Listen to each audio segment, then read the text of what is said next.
बेटा ये क्वेश्चन देखो, ये क्वेश्चन इंजीनियरिंग सर्विसेज 2001 का क्वेश्चन है। इसमें आपको एक्स पैरामीटर्स पूछे गए हैं आपसे और आपको ये गिवन है सर्किट। ओके, चलो सॉल्यूशन देखते हैं इस क्वेश्चन का। आपने अब तक जेड वाई पैरामीटर्स बहुत पढ़े हैं, जेड मैट्रिक्स निकाल दिए, inverse of the Y parameters निकाल दिए आपने, है ना। अब देखो आपको एक्स पैरामीटर्स निकालना है इस टाइप के मैट्रिक्स से।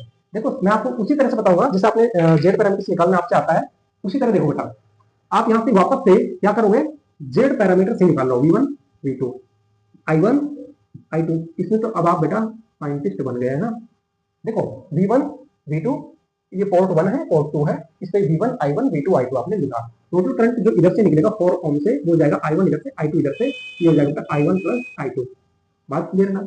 चलो अब देखो बेटा, आप यहाँ से वापस से जेड पैरामीटर्स की इक्वेशन लिखो। V1 इज इक्वल टू क्या होगा, आपको जो आती है वही चीज बताओ बेटा।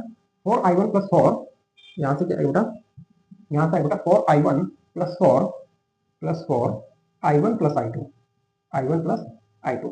चलो बेटा आगे इसको सोल्व करो। 4I1 plus 4I1 that is the 8I1 plus 4I2, equation number 1। ये है बेटा V1 की इक्वेशन। ऐसे ही बेटा V2 की इक्वेशन निकाल लो आप यहाँ से। V2 की इक्वेशन निकालो तो क्या आएगा, 4I2 plus 4I1 plus I2। मैं डायरेक्ट लेता हूँ बेटा इसको, 4I1 plus 8I2। Okay, equation number 2। देखो बेटा ये आपकी यहाँ से क्या आ गई है, 8 4 4 8 की जेड मैट्रिक्स आ गई है। आप इसका इन्वर्स करोगे तो वाई मैट्रिक्स आ जाएगी, लेकिन एक्स पैरामीटर्स की मैट्रिक्स कैसे निकालोगे। देखो बेटा एक सिंपल सा एक फंडा है इसका। V1 या आपको कोई नहीं बताएगा बेटा कहीं पे भी। V1 V2 is equal to I1 I2। Okay, I1 I2 is equal to V1 V2। यहाँ से इसको ऐसे लिखो बेटा, V1 I2 is equal to I1 V2। इसको इससे मल्टीप्लाई करो बेटा, I1 V2।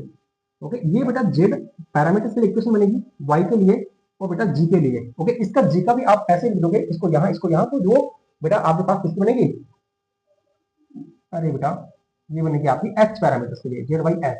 और इसका उल्टा कर दोगे, यानी कि इसको यहाँ लिखोगे, इसको यहाँ लिखोगे, तो बनेगी बेटा जी parameters, Z Y H G. आपको बेटा एच पैरामीटर्स की इक्वेशन चाहिए, यानी कि V1 आपको चाहिए I1 V2 की फॉर्म में और I2 चाहिए I1 V2 की फॉर्म में। ओके, तो आपके पास V1 की इक्वेशन है, I1 V2 की फॉर्म है क्या, I1 की फॉर्म में है लेकिन V2 नहीं है, I2 की फॉर्म में है। तो इसको अपन I2 को यहाँ से हटा करके V2 करना पड़ेगा, इसको I2 को रिप्लेस करना पड़ेगा I2 की इक्वेशन से।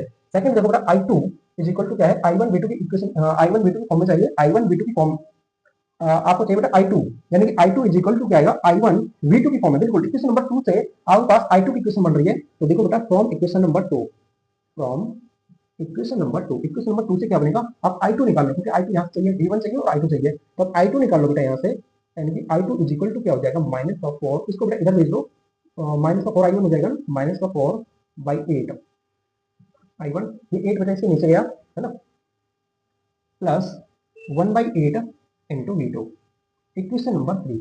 ओके बेटा समझ में आए। इस हमने यहाँ पे बेटा इस I2 को लिखा -4 I1 plus V2, -4 I1 plus V2, और 8 को बेटा इसमें हमने डिवाइड कर दिया है।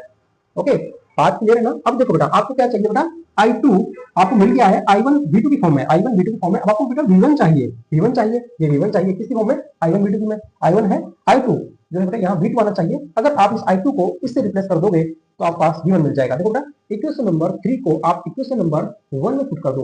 ओके, इक्वेशन नंबर 3 से इक्वेशन नंबर 1 में जाएंगे हम, तो हमारे पास क्या मिलेगा बेटा, V1 मिलेगा।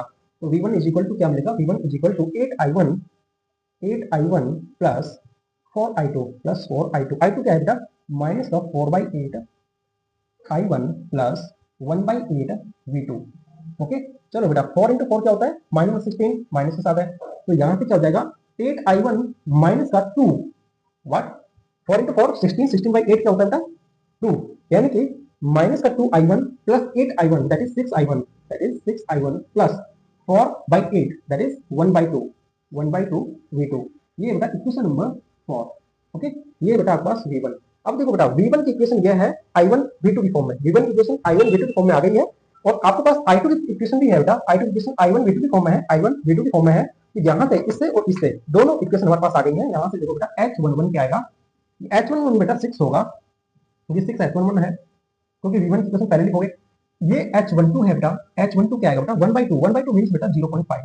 ओके, यहाँ से लिखोगे बेटा I2 की इक्वेशन से, क्योंकि सेकंड इक्वेशन इसकी है I2 की इक्वेशन से लिखोगे बेटा H21, ये बेटा H21 है, H21 I1 का कोएफिशिएंट -4/8 यानी कि -0.5, और बेटा 1/8 जो है क्या होगा आपके पास H22 1/8 मींस 0.125। तो बेटा ये इसके आंसर होंगे।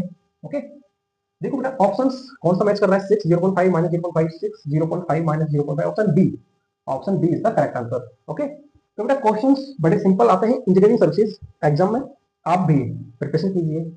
आपके बेटा जो स्टेट इंजीनियरिंग सर्विसेज होती हैं, यानी कि जैसे आपके राजस्थान में आरपीसी असिस्टेंट इंजीनियर एग्जाम होता है, या फिर आरएससी भी एएन एग्जाम होता है, या फिर जेएन एग्जाम होता है, उनमें बेटा ये क्वेश्चन रिपीट होता है, क्योंकि ये क्वेश्चन ऑलरेडी 2001 का क्वेश्चन है, यानी कि बहुत पुराना क्वेश्चन भी है।